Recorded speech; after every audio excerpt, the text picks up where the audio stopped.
皆様ごきげんよう。光ライフチャンネルのつまちゃんでございます。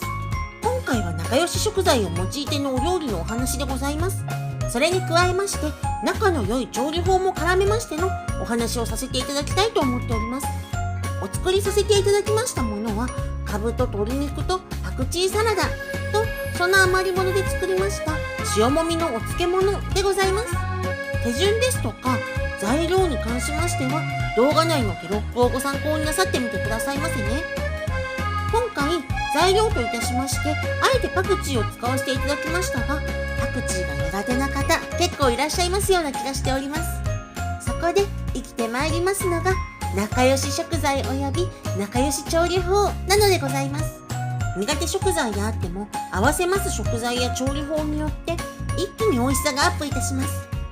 実は夫くんは今では何でもいただくことができておりますが、私との結婚前は意外と苦手なものが多くございました。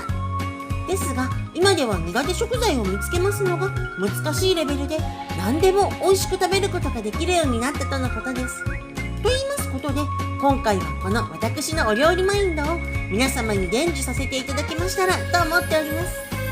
今回のポイントは、チキンを手で裂くところとライムを用いるところでございます。今回の目的はパクチーを美味しくいただくことができるサラダ作りでございますので、とことんパクチーと仲良くなるような食材と調理法を選んでおります。